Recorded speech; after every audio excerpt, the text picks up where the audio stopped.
अमृता जी नमस्कार।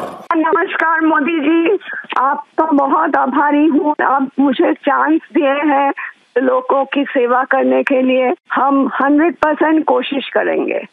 आपका चुनाव अभियान कैसा चल रहा है? अभी तो हम निकले हैं, तो एक बीजेपी कोई उनका पिता का देहांत हो गया, हम इधर ही आए हुए हैं, तो अभी वापस जाके हम प्रचार में ही निकलेंगे। अमृता जी, आप महाराजा कृष्णराय चंद जी की विरासत को आगे ले जा रही है। एक बात आपको हम शेयर करना चाहेंगे, हम क्या कह सकते हैं? जी जी जरूर, मुझे अच्छा लगेगा। ये जो महाराजा कृष्णचंद्र का हम फैमिली है, तो उसका भी ये लोग विरोध कर रहे हैं। क्या बोल रहे हैं कि वो ब्रिटिश के साथ साथ दिया था, फिर वो मैंने हम लोगों को गद्दार समझते हैं। क्यों किया वो नहीं बोल रहा है। इतना जमीन दान किया, इतना सब लोगों के लिए किया, भलाई के लिए किया, वो सब नहीं बोल रहे हैं। लेकिन क्या बोल रहे हैं, तो हम बोला कि क्यों किया ऐसा महाराजा कृष्णचंद्र, अगर नहीं करते तो हमारा सनातन धर्म तो पूरा खत्म हो जाता है कि नहीं।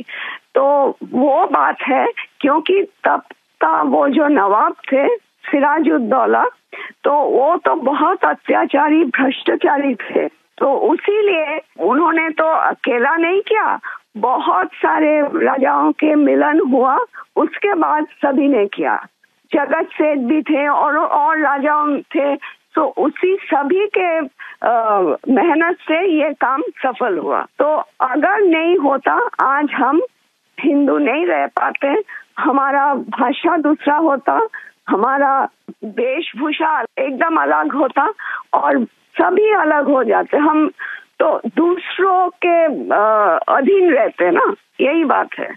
अमृता जी, बचपन में हमारे यहाँ हम लोगों को जो पढ़ाया जाता था, उसमें कृष्णचंद्र राय की समाज सुधार का काम, बंगाल के विकास का काम, बंगाल के विकास के मॉडल, ये सब सुनने को मिलता था बचपन में। अब देखिए, ये वोट बैंक की राजनीति करने वाले लोग हैं, तो बहुत ही अनाप शनाप आरोप लगाएंगे और 300 साल पहले की घटना निकालेंगे, 200 साल पहले की घटना निकालेंगे और बदनाम करने का प्रयास करेंगे। वे खुद अपने जो वर्तमान पाप है उसको छिपाने के लिए वो ऐसी चीजें ढूंढते रहते हैं। लेकिन जब भगवान राम की बात आती है, तो वो कहते हैं कि सबूत कहाँ है, इतनी पुरानी बात क्यों निकालते हो। लेकिन जब कृष्णचंद्र राय की बात आती है तो वो तुरंत निकालते हैं। तो इस प्रकार से उनके दोगलापन होता है और आपको इसका बिल्कुल मन में प्रेशर नहीं लेना चाहिए। आपने तो बंगाल का उज्जवल भविष्य और आपका स्वयं का जीवन भी लोगों के लिए रहा है। हाँ जी। और आपके सामने बंगाल की विरासत को बचाने की भी चुनौती है, और आप इसे कैसे देख रही हैं? आप? हम पॉजिटिवली देख रहे हैं। हमारा लड़ाई जो है लोगों का सेवा के लिए है, करप्शन हटाने के लिए है और वंचित लोगों के उपकार में आने के लिए है। आपने देखा होगा, इन दिनों लड़ाई 2 खेमों में बट गई है। एकदम। एक हमारा खेमा है जो इस देश से भ्रष्टाचार को मिटाने के लिए कदम उठा रहा है, और दूसरा हमारे सामने वाला खेमा है, वो भ्रष्टाचारियों को बचाने के लिए इकट्ठे होना, एक दूसरे को बचाने के लिए लड़ाई लड़ना, आरोप करना, और जिन्होंने पहले खुद ने आरोप किए थे वो भी उनको बचाने में लग गए हैं। यानी उनके लिए देश उनकी प्राथमिकता नहीं है, सत्ता ही उनकी प्राथमिकता है। और इसलिए चुनाव में हमने भ्रष्टाचार मुक्त भारत बनाने के लिए लड़ना ही लड़ना है, क्योंकि हमारे देश के युवाओं का भविष्य उज्जवल बने, इसलिए भ्रष्टाचार से मुक्त देश होना ही चाहिए। आपको देखकर ही हम आए हैं। जी अमृता जी, मैं बहुत आपका आभारी हूँ, क्योंकि हमारी टोली को आपने जब ये बताया तो मुझे जरूर लगा कि मुझे एक बार आपसे बात करनी चाहिए। अमृता जी, बंगाल के अन्य इलाकों की तरह हाँ जी, कृष्णा नगर में भी बीजेपी को बहुत उम्मीद के नजर से देखा जाता है। अब आप वहां लोगों से मिल रही हैं आपको भी लोगों का उत्साह उमंग फील होता होगा। बहुत जनों ने बोला उन लोगों का डीए अटक गया, बहुत जनों ने बोला स्कूल में भर्ती कराने के लिए लाखों का पैसा चाहिए, बहुत जनों ने बोला हमको कि हमको बोला था कि घर देंगे, नहीं दिया। तो क्या बोले इसको? अमृता जी, मैं आपको एक बात बताता हूँ। हाँ जी। मैं एक लीगल एडवाइस ले रहा हूँ। हाँ प्लीज बोलिए। हमने बंगाल में ये ईडी वालों ने करीब 3,000 करोड़ रुपया इनका अटैच किया हुआ है।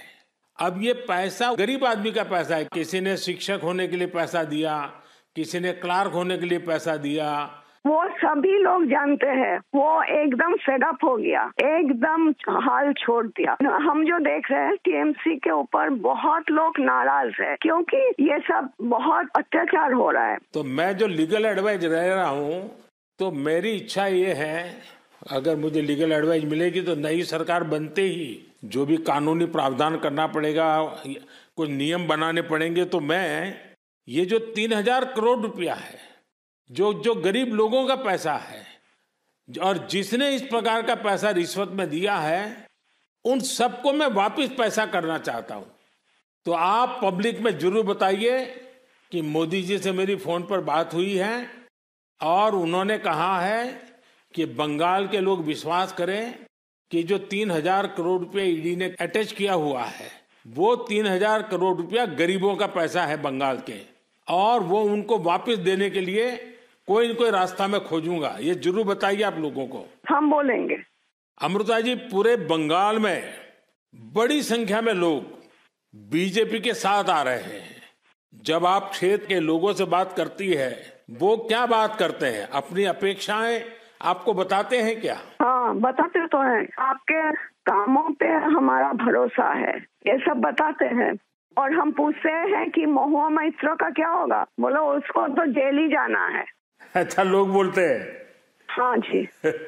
अच्छा, ये मोदी की गारंटी को लेकर आपके लोकसभा के क्षेत्र में लोगों तक बात पहुंची है? हाँ हाँ, हम तो बोले हैं। तो बोला मोदी जी की तरह हमारा भी गारंटी है, हम जरूर कोशिश करेंगे आपका सेवा में आने का। अमृता जी, मुझे बहुत अच्छा लगा आपसे बात कर करके, और मुझे विश्वास है कि आप विजयी होकर के आपके परिवार की जो बंगाल की सेवा करने की परंपरा रही है, उस परंपरा को आप आगे बढ़ाएगी। आपने चांस दिया है, उसलिए हम आभारी हैं। आपने ये चांस मुझे सौंपा है। बस आप जीत करके आइए, हम मिलकर के बंगाल के लोगों की बहुत सेवा करेंगे। और आप भी जीतने के बाद पहले 100 दिन में कृष्णनगर में क्या करना है उसका पूरा काम निकाल के रखिए। मैं पूरी तरह आपके साथ खड़ा रहूंगा, और उसमें से जो भी काम भारत सरकार को करने होंगे वो तुरंत कराने का हम प्रयास करेंगे। आपका आशीर्वाद मुझे चाहिए बस जनता का आशीर्वाद हम सबको चाहिए। जनता का आशीर्वाद ही हमारी सबसे बड़ी ताकत है। लेकिन आप मुझे गाइड करिए, ये हमारा रिक्वेस्ट है।